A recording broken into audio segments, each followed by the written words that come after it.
Welcome back to another edition of the Right Guys podcast. My name is Max McGuire. Going solo today because Mr. Producer Josh held down the fort on Friday. Apologies. I tried to call in. I think I was on the podcast for all of 3 seconds.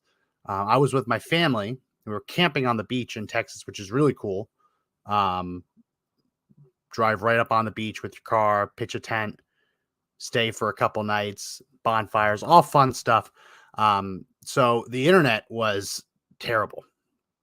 If any of you have been to the South Padre Island area, Mustang Island, it is terrible internet access. So I tried to drive into town with my phone to find Wi-Fi. And when I finally did, what happened? My phone instantly overheated.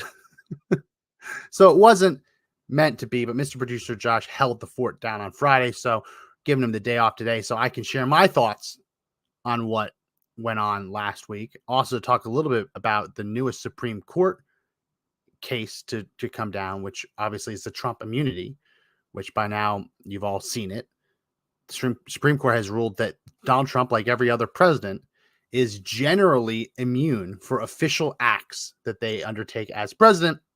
And the reasoning that they gave was that if a president were to have to fear that he could be prosecuted for everything he did, he wouldn't take the necessary actions that the country needs, right? So the Supreme Court sent the case back down to the lower courts, Judge Chutkan, and what they said is, yes, for an official act, the president is absolutely immune from prosecution. But for everything else, he is also presumed to be immune unless a prosecutor, the government, can prove that it wasn't an official act. That's where Jack Smith's case is going to become really, really difficult to prove that when Donald Trump picked up the phone to call certain people, that he was solely doing it in his personal interest and not doing it in his interest as president of the United States. What remains to be seen for this ruling is how it will pertain to the Georgia case. The Georgia case in which Donald Trump is being prosecuted for picking up the phone and calling state leaders in Georgia. Now, you could argue that presumably that would fall under the president of the United States' official duties to call local and state leaders. Remember, one of the charges that Donald Trump faces in Georgia is that he lied on the phone call to state leaders, and that in doing so was the equivalent of submitting a false report to a government official. It's a huge stretch. Huge stretch. It remains to be seen whether this Supreme Court case should apply in that instance as well. It only stands to reason that if the president should be immune from fearing for prosecution from federal prosecutors, rogue federal prosecutors, he should also be immune from having to worry about rogue state prosecutors. What president would ever pick up the phone and call a state counterpart if he had to fear that he'd be prosecuted if there was someone else listening in on the other line, thinking that he, quote unquote, lied or didn't tell a whole truth? So we will have to watch how that unfolds. Now, that's obviously combined with the Supreme Court's decision last week, which basically overturned a bunch of convictions for January 6 defendants, basically saying that when the government tried to use an Enron statute for destroying evidence, that you couldn't apply that to walking in the Capitol building, that isn't the same as obstructing an official proceeding, that the government, in an attempt to lock these people up for as long as possible, stretched the law beyond recognition. So not only is that going to hopefully get a lot of January 6ers out of prison, it's also going to result in at least 2 of the charges against Trump disappearing because he's been charged with the same offenses. The question is whether the other charges can survive this latest Supreme Court decision. We'll have to see. But I think what it absolutely means is that Donald Trump will not go to trial for any of those cases before the election and before the next president is sworn in. So if Donald Trump is elected and does become president, he could on day one shut all of those investigations down by pardoning himself. Or maybe it doesn't even need to, just shuts them down. So lots going on. And it's really easy to overshadow what we saw last week. And I don't want to duplicate everything that Josh talked about. He did a great job when I couldn't log on because bad internet and my phone overheated everywhere I went. I don't want to go overboard in rehashing everything. I just want to kind of weigh in on my 2 cents on what we saw from that, for lack of a better word, debate.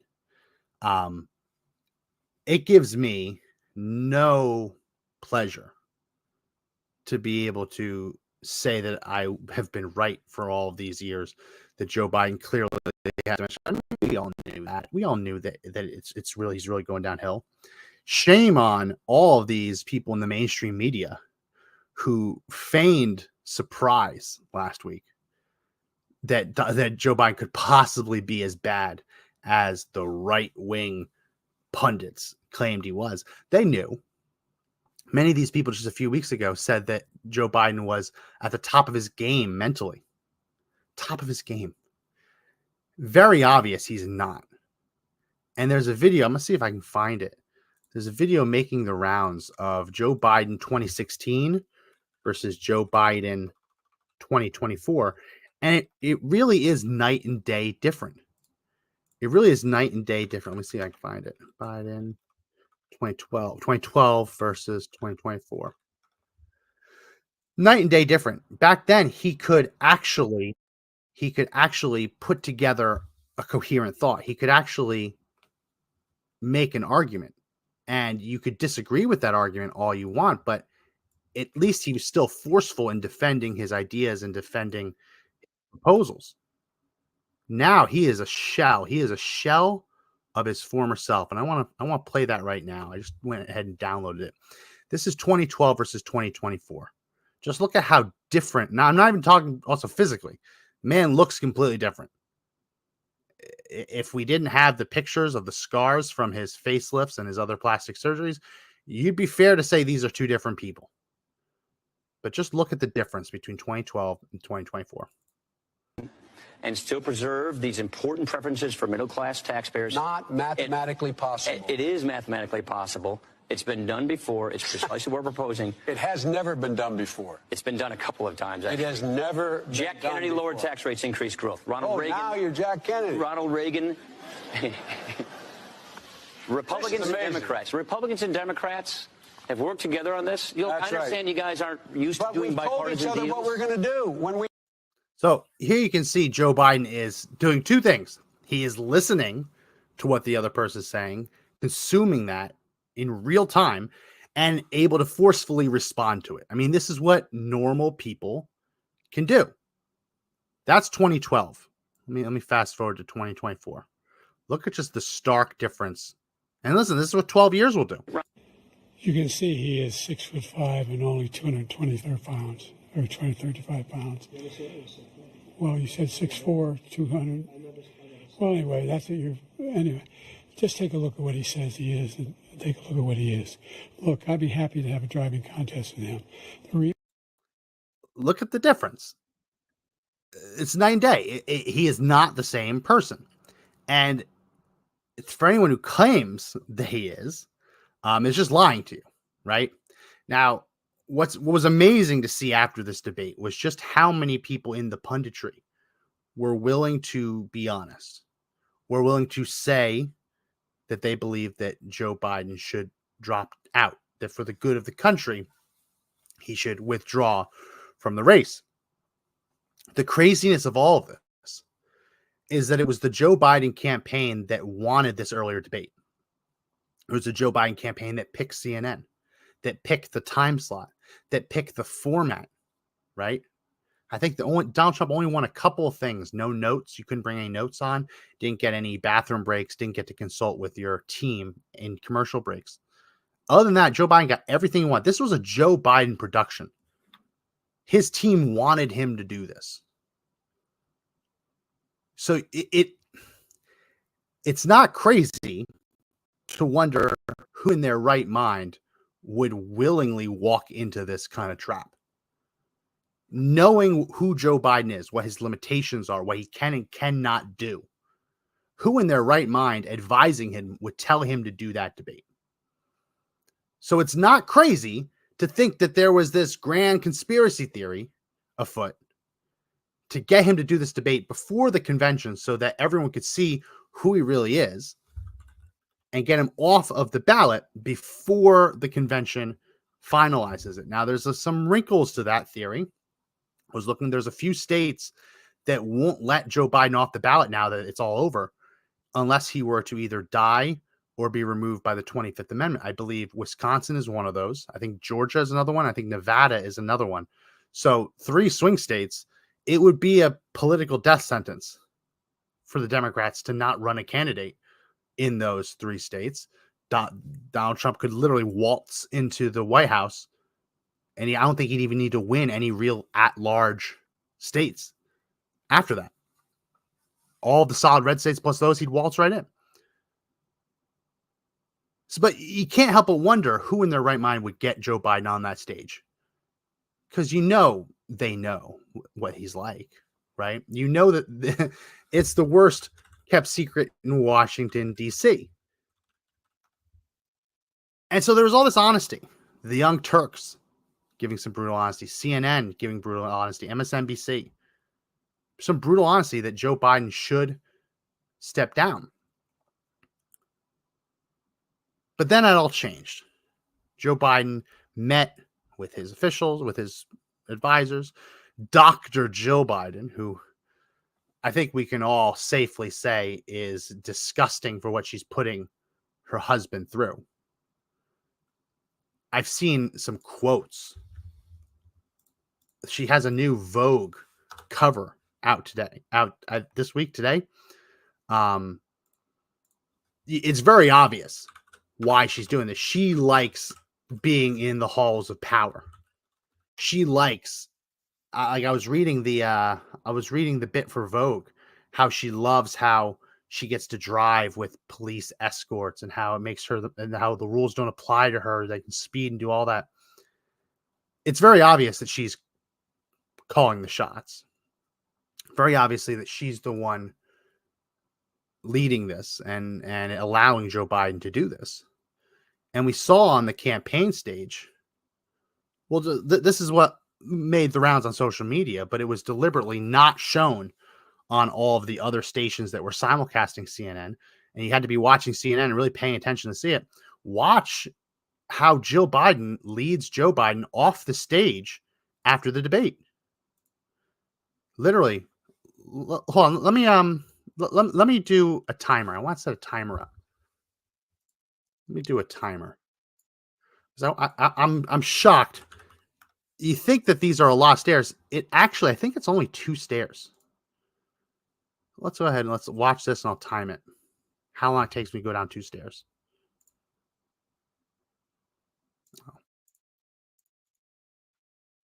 1. It looks like it's more, but it's actually a little optical illusion with the really shiny floor. It took him 10 seconds to go down a step. She had to, and Donald Trump just walked off under his own power. Again, not something that really you should be giving kudos to. Donald Trump walked off the stage. But compared to this, yeah, I guess he gave a trophy for that. And I'm not going to play it, but we've all seen it. Jill Biden at the end, at this event for his supporters, putting on her teacher voice and congratulating him because he answered all the questions. Good job, Joe. You answered all the questions, Joe. I mean, I might as well pull it. I might as well pull the video. You did such a great job, Joe. You answered all the questions. I mean, that is what, I mean, I love my son. My son's going into 1st grade. He's really smart as a whip. But that's the kind of thing I would expect his teacher in kindergarten last year to say to him. Congratulations. Good job, Max. You answered all the questions. Here's Dr. Jill. Dr. Jill. Joe, you did such a great job. You answered every question. You knew all the... You answered every question, Joe. Good job. It's obviously condescending. Like, that's what you say. That's what you say to a kindergartner, a 1st grader. Oh, wow, you were able to answer every question. Good job. It doesn't matter that you got everything wrong. You paid attention, you listened, and you tried. That's Dr. Joe Biden. That's Dr. Joe Biden. And I'm not going to play a ton of the clips from Joe Biden's debate performance, for lack of a better word, but there's two I want to really highlight. Let's watch the first one. Get the total ban on the total initiative relative to what we can do with more Border Patrol and more asylum officers. President Trump? I really don't know what he said at the end of that sentence. I don't think he knows what he said either. Look, we had the safest border in the history of our... That side by side. The side by side cameras killed Biden the whole night. And they're saying that it was CNN's fault, that CNN had a straight up camera for Trump and not a straight up camera for Biden. That's not true. It was Joe Biden who was panning left, not looking at the camera. There were times where Joe Biden was gesturing to a non-existent crowd. Again, a non-existent crowd at his own campaign's behest. His campaign demanded that no one be let in the building, including the White House pool writers. Didn't even let the White House reporters in the building to watch it live. And there were times where he gestured and even mentioned a non-existent audience. But this look, and I think that Donald Trump, if we're being completely honest, was a little bit too gracious with Joe Biden here.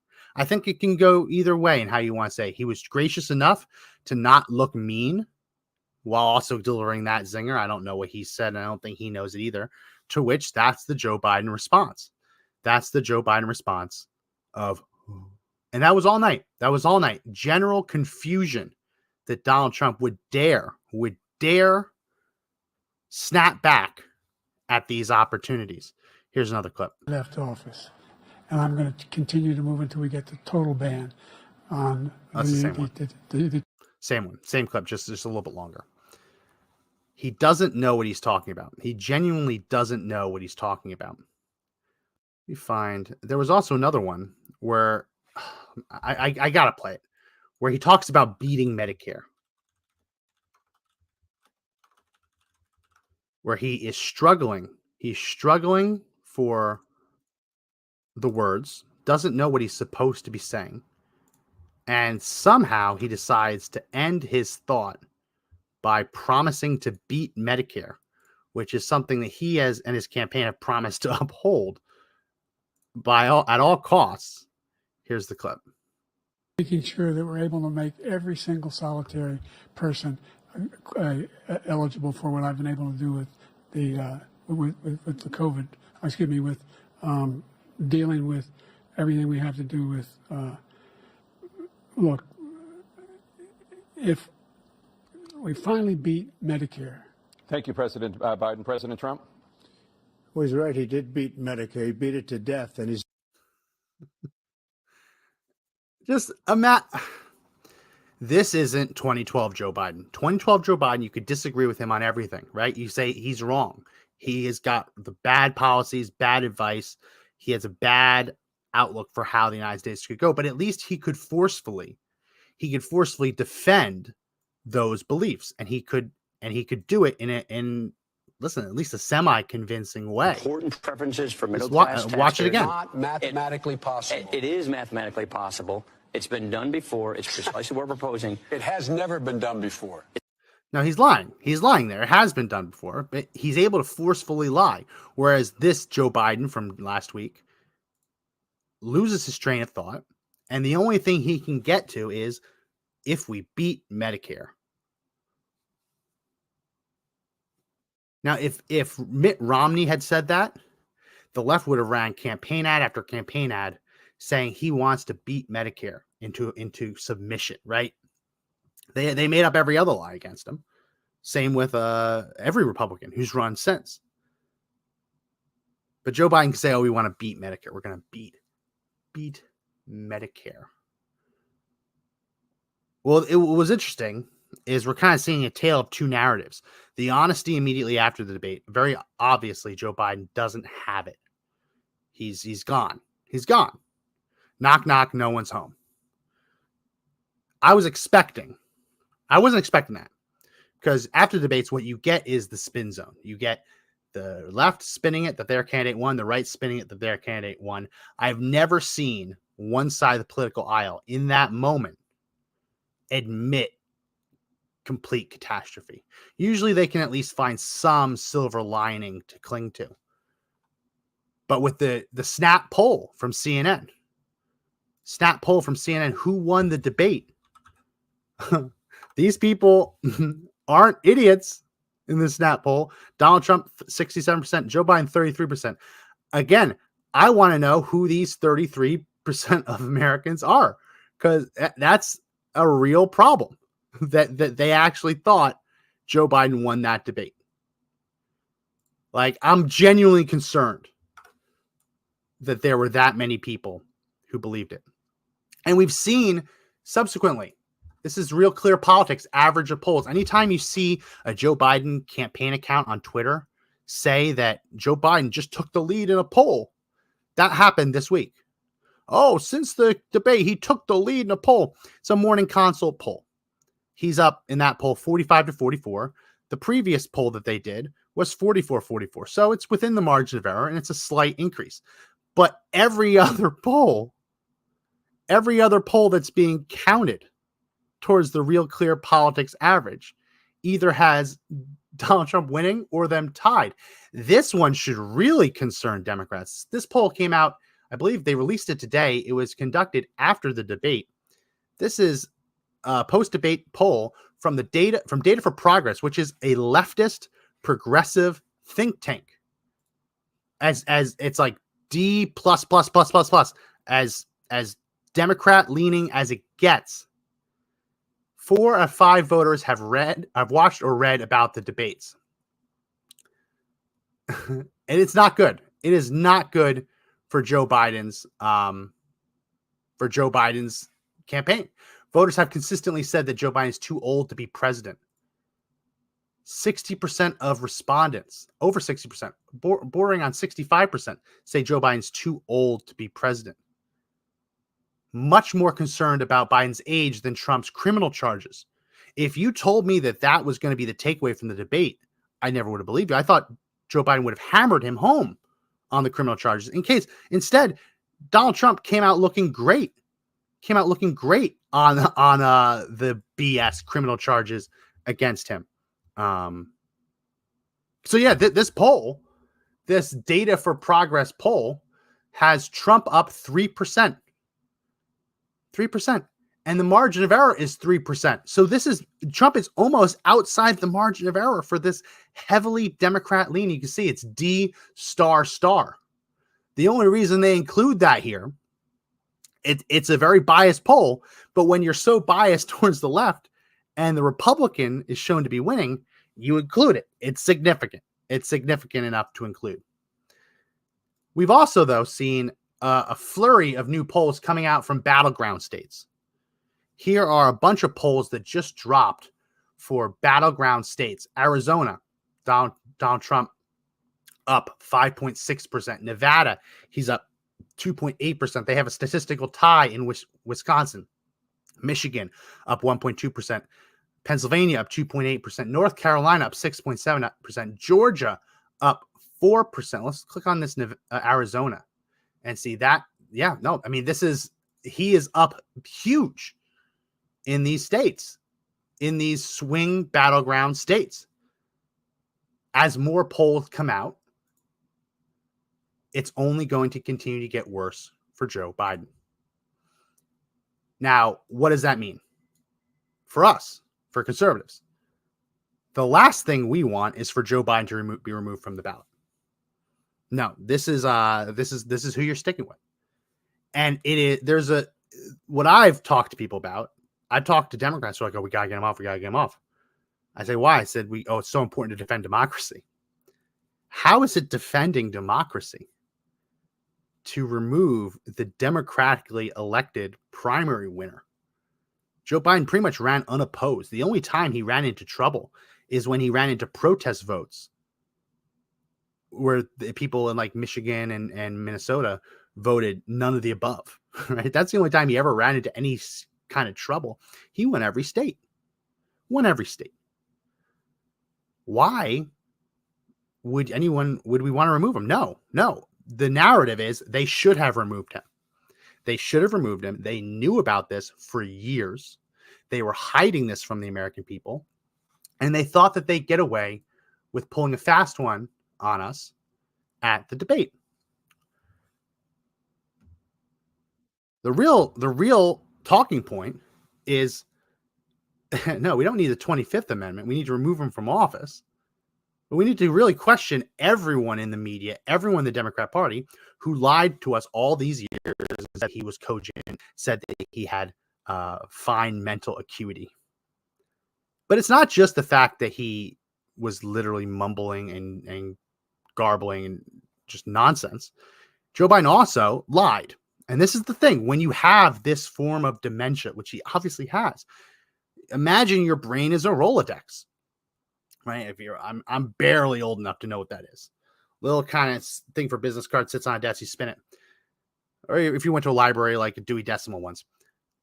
As you go through it, you're looking for the word you want to say. Well, when you have dementia, you go through that Rolodex slower. And when you land on something, a lot of times you land on the wrong word or the wrong number. So not only are you accessing the information slower, but you're less accurate in the data that you're pulling your brain. So what are some of the things that Joe Biden said? And this was crazy. CNN actually fact-checked Joe Biden. Joe Biden said billionaires only pay 8.2% in taxes. That is not even close to being true. He said Trump told Americans to inject bleach during the COVID crisis. That's not true at all. It's never been true. Donald Trump gave a press conference where he marveled at some experiments, some studies that were being done in labs looking at disinfectants inside of the body, which is not a crazy thing to talk about, considering that is basically what chemotherapy is. The idea of killing cancer before the chemotherapy would kill you, because if you take chemo for long enough, it will kill you. All of those kinds of medicines, the aim is to kill what's hurting you, not to kill you. And they were looking at ways of aerosolizing certain types of disinfectants to kill COVID that was living within your lungs. Joe Biden and the left harnessed that and said, oh, he's telling you to inject bleach. Never said it. Remarkably, Joe Biden said that the Border Patrol endorsed him. That never happened. Border Patrol said it was that his proposed immigration bill, would be better than nothing, but they never endorsed him. And they came out the next day and clarified that they would never even consider endorsing him. He said unemployment was 15% when he took off. Wasn't true. Said Trump wants to get rid of Social Security. Wasn't true. Said there was a $200 cap on drug spending. It's actually $2,000. That's what I mean with dementia. He's pulling for a number. He's off by 10x. That's a significant way to be off, right? Saying that you only have to spend $200 on drugs versus $2,000, that's a big difference, right? Me and my family have health insurance. I rarely ever run my medications through my health insurance because I would have to spend $5,000 on meds before it would be covered. It's terrible, right? If you told me I only had to pay $500 on meds, that's a much different story. He also lied and said that the border has fewer crossings than when Trump was in office, which is obviously a lie. And this is where it got gross. He said there's a $15 per shot per cap on insulin. No, it's actually $35. And Joe Biden said that he's the only president who didn't have any troops dying anywhere in the world. That's disgusting. And we've seen a lot of the Gold Star mothers, Gold Star wives, Gold Star family members really condemning him for this. When Donald Trump said anything that could even remotely affront a Gold Star family, the media latched on, right? For Joe Biden to say that these people's loved ones didn't actually die when they did. Really disgusting. I'm surprised that the media hasn't latched onto that even more. So there have been some polls going around. And that was the debate last week. In the moment, real time, talking heads saying Joe Biden's got to get out. They've got to figure out something. They got to get rid of this man. Can't have him tanking the whole process. Since then, the Democrat establishment, the donors, Biden's team, have tried to whip some of these pundits back into shape. And one of the things that we've seen one of the things that we've seen is them trying to use the polling, cherry pick the polling to make claims that really aren't true. And I'll show you what I mean by that in 1 second. I just want to make sure I pull the right example for this. Okay, here's one. So Keith Olbermann put this tweet out. He said, today's YouGov CBS poll. CBS, a well-trusted pollster. Should Biden stay in the race? Yes, 55% to 45%. Should Trump stay in the race? No, 54% to 46%. That seems like it would be a significant poll. 2 days after the debate, more Americans want Trump to drop out than Biden. That is trying to create the narrative that the American people liked what they saw at the debate. But what he's not mentioning is that we'll pull the slides right from the poll. CBS News poll. Should Biden be the nominee? They asked Democratic registered voters. 55% of Democrats said he should continue running. 45% said he should step aside. So they're just looking at the subset of Democratic voters, Democratic registered voters. The number that they used for Trump looked at all registered voters. So very obviously, Democrats say that Trump should not run for president, right? So you have almost all Democrats saying he shouldn't run. Almost all Democrats say he shouldn't run, plus some independents. But then you have the Republicans and independents say, no, he should. No, he should. And this is what, obviously, you look at Keith Olbermann's post. He uses those two. The one he left out, though, is this one. This question from CBS News poll.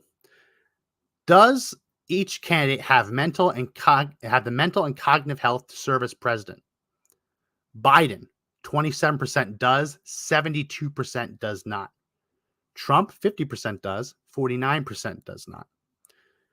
So in a weird kind of race, if this becomes the race of who is mentally with it enough to do the job, Donald Trump wins.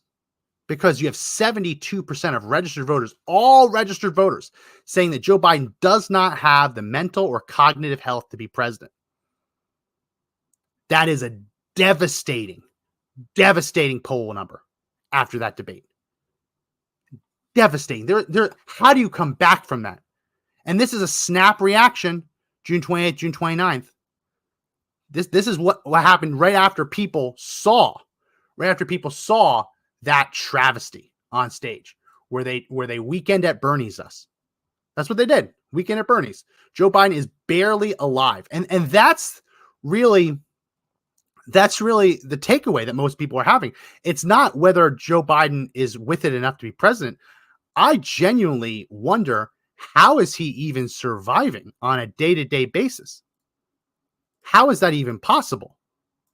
Well, he has a lot of people taking care of him. And there was one more sheet from this poll I want to show, looking at how this has changed over time. In June, earlier this month, June 9th, 2024, 35% said Biden does have the mental and cognitive health to be president. 65% said he does not. So that's the snap reaction. This is all registered polls, all registered voters. The snap reaction is after going into this, most people said he did not have the mental health to be president. After a 7% shift away from him among all registered voters.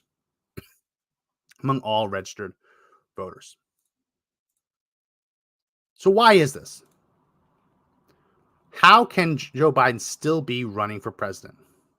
Well, there is a subset of Democrats and a subset of even some Republicans who would rather have a brain dead, mentally defective president than have Donald Trump win. And one of these people is Joe Walsh. Joe Walsh ran for Congress, and I believe it was 2010. He left because he got redistricted out in Illinois. He ran on the Tea Party message. He was a Tea Party Republican. Later became a radio host. Let's look at Joe Walsh's positions, right? he is pro-life without exception. Wasn't always like that, but he in 2019, as recently as 2019, pro-life without exceptions. That's pretty significant. Prohibits federal funding, wanted to prohibit federal funding for abortion, wanted to defund the United Nations abortion programs. That's significant. So you would think someone like that would want to, if that was his deeply held belief, you would think he would want to vote for Donald Trump. No. You look at all of these, like in 2019, he said that LGBTQ activists are constitutional terrorists. That's what he said. So seeing the Joe Biden pride parade and pride events, how can someone who believes that vote for Joe Biden? Well, Donald Trump broke his brain. Actually broke his brain. Like, it's sad. You can go look at this. He, for the longest time, has had pretty much cookie cutter Republican views. And now, let's look at some of the things he is saying. Let's find the ones he's talking about Trump, because he's talking a lot today about the Supreme Court. It was funny. He endorsed Biden last week, and it was really funny watching him immediately after calling for Democrats to pick someone else. He posts so much, it's too much. Basically, he's saying he'll vote for the Democrat no matter who. No matter who, which is a crazy thing to write. It's a crazy thing to write. This man was an elected Republican congressman. Same with Adam Kinzinger. Remember crying Adam Kinzinger? Trump broke his brain. Broke his brain. So much that he had to resign because he couldn't win. Why? Because he hates Trump so much, he votes against everything he claimed he believed in. Which kind of brings us to this point. Donald Trump, I don't think Donald Trump made them change their minds. I think Donald Trump helped reveal that they never actually meant what they were telling their constituents. There is an uncomfortably large percentage of the Republican Party who only say what they say in their policy platforms because it will get them elected. And when it actually comes time to make good on those promises, they'll do anything to avoid having to do it. Paul Ryan was the best at that. For years, he promised, we're going to build the wall, build the wall, build the wall. Came time to actually do it. No, I can't do this, can't do that. Wishy-washy, right? Donald Trump is the light being shown on the ground, revealing all the cockroaches in the Republican Party. He broke them. And they all decided that it wasn't worth pretending anymore, because instead of the benefits of them getting elected, they didn't want to be lumped in with Trump. They cared more about continuing to get invited to the cocktail parties than they cared about actually doing what they said they do. So when you see this freak out, there's this big freak out of I always even forget, Project 2025. Have you guys seen that? Project 2025. Project 2025 is a group effort, basically bringing, I think I mentioned this on the podcast before. It's a group effort bringing in a bunch of different conservative organizations. And all it's saying is, okay, when Donald Trump wins, we are going to work with him to make sure that the policies get enacted, not drown out and stymied and blocked in the courts or in the executive branches. There is nothing controversial about Project 2025. Now, you can disagree with the policies proposed within. That's fair. Democrats have this same thing, right? What the Republicans and the conservatives did is they kind of made an open call, an open casting call. Say, hey, we need now. They have Apply Now. Apply Now. They are actively taking applications to work with them and to work in government. Every party does this. The difference being that they're doing it before the election is over so that Donald Trump can hit the ground running. This is how Joe Biden is able to sign 100, however many executive orders he did on day one. Right? When he gets sworn in, he goes right to the White House, and there's already a stack of executive orders for him to sign. It's organizing like this on the left that helped him do that. Right? Donald Trump, to a lesser extent, had this in 2016, but it wasn't good enough. So the left is trying to make Project 2025 out to be this really radical, crazy thing when it isn't. There's nothing crazy about it whatsoever. It is just making sure that the same policy proposals that everyone knows about would actually be implemented, how they would be implemented, and the steps that would be taken to stop rogue executive officers within the executive branch from stopping it. So that's Project 2025. Before we wrap up the show today, I want to again thank Josh for doing the show on Friday without me. And it's not easy. It's not easy. I talked to Josh after. He's like, "Oh, it's not easy. It's not fun talking to yourself for an hour." No, it is not fun. It is hard sometimes. Definitely hard. The last thing I want to talk about is I want to amend the diagnosis that I've had for Joe Biden all of these years. I've suspected that he either has dementia, Alzheimer's, or some kind of mental decline. But I think that what we've seen from this, what we've seen from the debate, is that we can actually narrow it down. That he has Lewy body dementia. And I want to talk about that for a second. What is Lewy body dementia? Make the screen bigger. It's a type of dementia that is associated with abnormal deposits of a protein called alpha-synuclein, probably said that wrong, in the brain. These deposits, called Lewy bodies, affect chemicals in the brain, whose changes in turn can lead to problems with thinking, movement, behavior, and mood. Lewy body dementia is one of the most common causes of dementia. It affects more than 1 million people in the United States.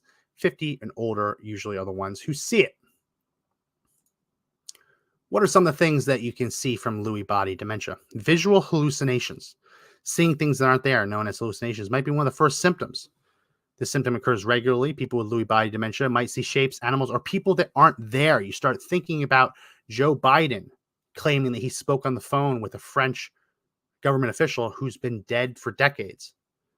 Makes you wonder, is that what's going on? Movement disorders. Signs of Parkinson's disease may occur. These symptoms include slow movement, rigid muscles, tremor, or a shuffling walk. Remember that next time you see Joe Biden walk. There have been a lot of accusations that Joe Biden has problems with holding his bowels and his bladder. That is one of the things that can happen with Lewy body dementia. Visual spatial problems, memory loss. Visual spatial would be falling. He falls regularly. Memory loss, we just watched it. Long periods of staring into space. Depression, apathy. Soft voice. Monotone speech. We saw it. Slurred or slow speech. Word finding difficulties. Joe Biden just said he wants to beat Medicare. That's the example of that. Blinking less frequently. You watch videos of Joe Biden, he barely ever blinks. Difficulty with eye movements. Reduced facial expressions. The emptiness, the blankness that we see. More symptoms of Lewy body dementia. Slowed movements, rigidity, stiffness, tremors, balance problems, shuffling walk, difficulty swallowing, frequent falls, loss of coordination. As I said, visual hallucinations, a decline in planning, problem solving, decision making, memory, ability to focus, understanding visual information.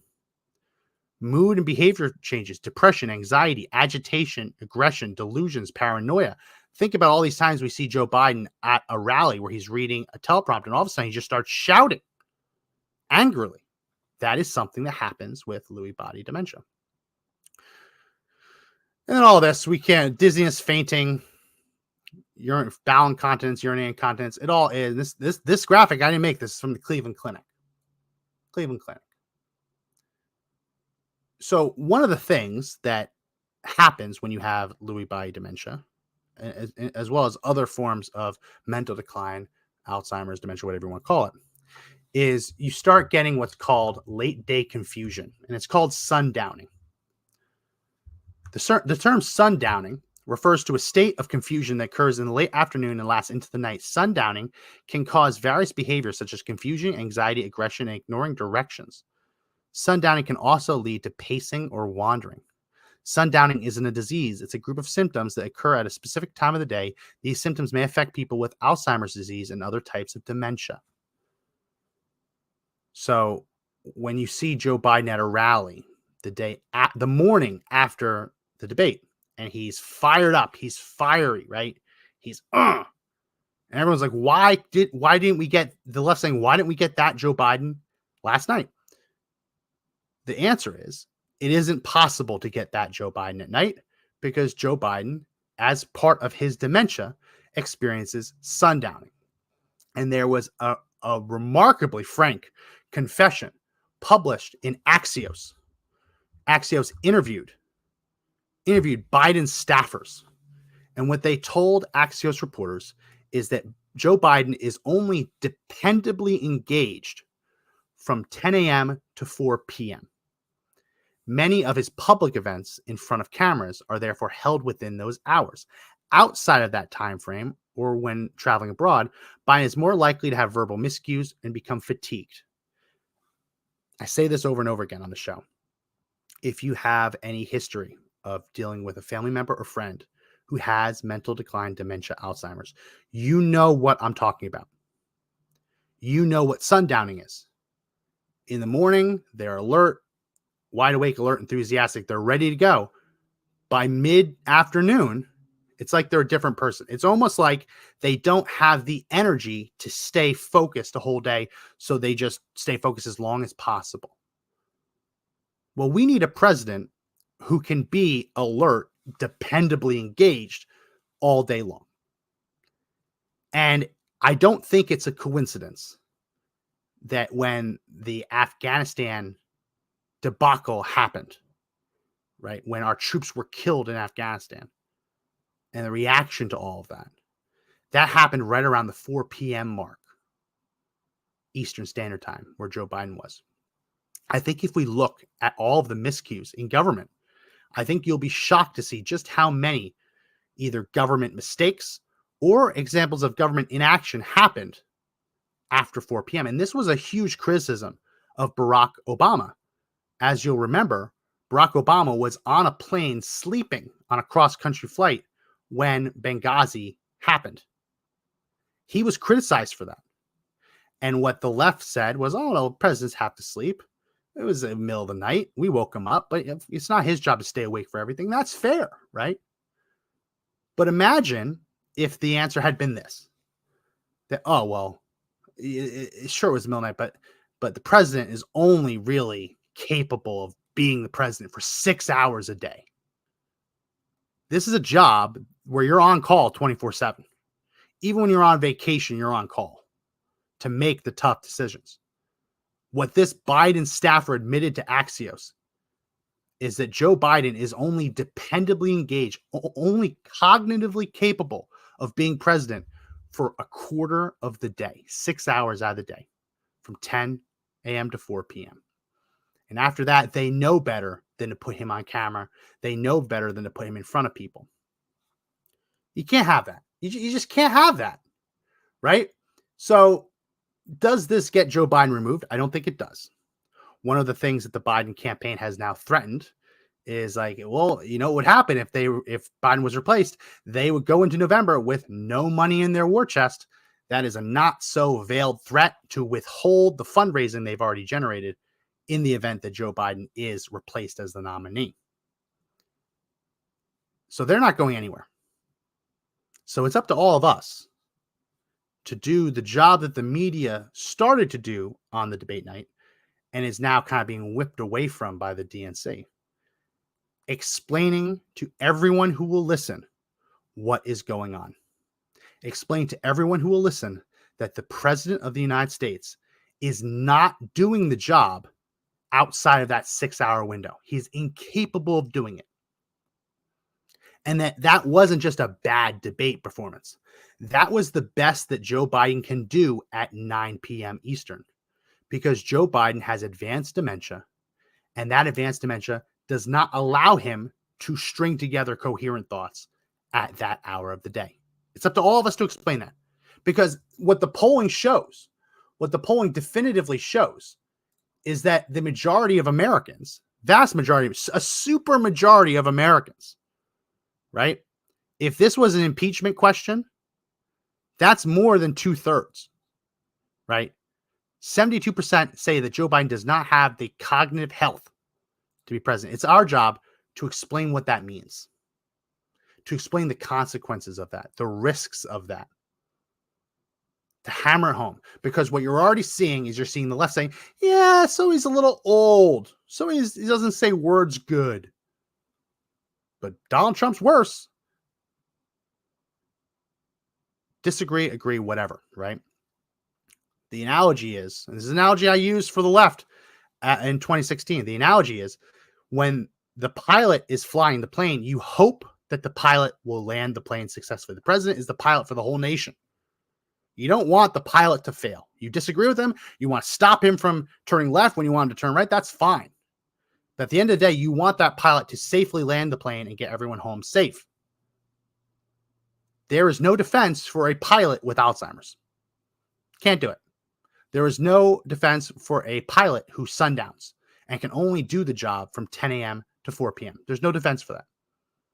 It is not a lesser of two evils situation. We cannot have this man win again. They already hid this from the American people. They used COVID as an excuse to lock him in his basement to hide this from people, to hide his bad days. Well, there's no COVID to hide behind anymore. So that's everyone's job. Our goal is not to get him replaced off the ballot. No, he's on the ballot. Keep him there. Our job as conservatives, as Trump supporters, is to convince everyone else that it would be insane, suicide, national suicide,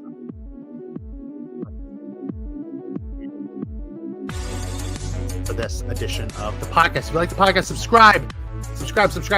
We're live on Rumble, YouTube, Twitter, X. Subscribe. Also, the audio podcast, we're a little bit behind on audio podcast episodes. I'm going to do that all right now. So by the time you watch this, all audio podcast episodes will be caught up. So go to our podcast, everywhere you find audio podcasts, subscribe. Set it up. It'll auto download if you click that box. And then you can listen as you're driving, as you're commuting. We try and make this as audio friendly as possible for that reason. So that's it for this edition of the podcast. We will be back with Mr. Producer Josh on Wednesday. Remember, everyone, the fight to take back the country is not over yet. If we look at the debate, it's actually more important than ever. But the only way we win is if we all step and fight together. See you next time.